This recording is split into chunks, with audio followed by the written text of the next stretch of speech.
एक राजा जो जानवरों की भाषा जानता था, जानवरों की भाषा जानने वाला। एक बार की बात है, सरयू नदी किनारे एक राजा रहता था। एक बार कुछ बच्चे एक सांप को मार रहे थे। उस राजा ने उस सांप की रक्षा की। राजा पर प्रसन्न हो सांप ने उस राजा को जानवरों की भाषा समझने और बोलने का वरदान प्रदान किया था, किंतु उसे यह चेतावनी भी दी थी कि यदि वो उस बात की चर्चा कभी भी किसी से करेगा तो उसका शरीर पत्थर बन जाएगा। एक दिन राजकीय कामकाज के बाद राजा जब अपनी प्रिय रानी के साथ एक बाग में बैठा कुछ खा पी रहा था, तभी एक बंदर ने राजा के मुकुट को उठा लिया और उसे पहनकर बंदर ने अन्य बंदरों से कहा, अब मैं हूँ जंगल का राजा, मैं करूँगा शेर का सामना। सभी बंदर उस पर हंस पड़े।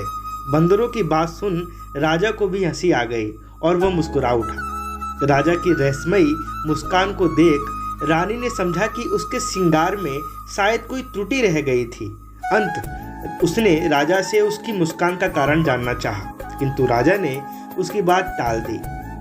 उस रात राजा जब अपने शयन कक्ष में पहुंचा तो रानी ने उसकी रहस्यमयी मुस्कान का कारण जानने के लिए तरह तरह का नाटक किया।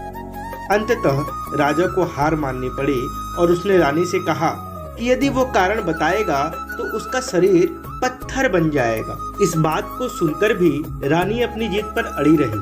तब राजा ने उससे कहा कि ठीक है, अगर मुझे पत्थर बनना ही है तो मैं इस सुनसान हवेली में नहीं, माँ सरयू किनारे पत्थर बनना चाहूँगा और कल सुबह हम माँ सरयू के किनारे चलेंगे और मैं वहीं मेरे मुस्कान का कारण तुमको बताऊँगा।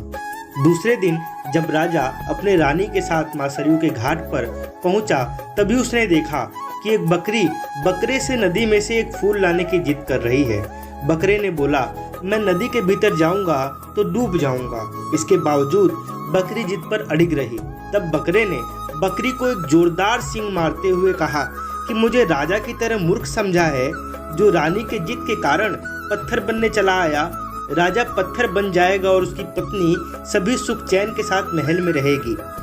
बकरे की बात सुनकर राजा का विवेक जाग उठा। वह अपने जीवन का मूल्य समझने लगा। उसने रानी से कहा, हे रानी, मैं तुम्हें अपनी मुस्कान का कारण बताने को तैयार हूँ, किंतु मेरी एक शर्त है, तुम्हें 100 कोड़े खाने पड़ेंगे, क्योंकि भेद बताने पर मैं तो तत्काल पत्थर बन जाऊंगा। रानी ने समझा राजा तो मुझे बहुत प्यार करता है, उस पर झूठ मूठ में ही कोड़े बरसाएगा। अंततः वह कोड़े खाने को तैयार हो गई।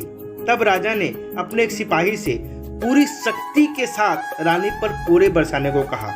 सिपाही ने तब रानी पर पूरी शक्ति से कोड़े बरसाए। जैसे ही कोड़े वाले ने रानी को एक कोड़ा मारा, वह चीख उठी, आह, बहुत दर्द होता है, मुझे कोड़े से नहीं मारो, मुझे राजा के मुस्कान का रहस्य भी नहीं जानना है।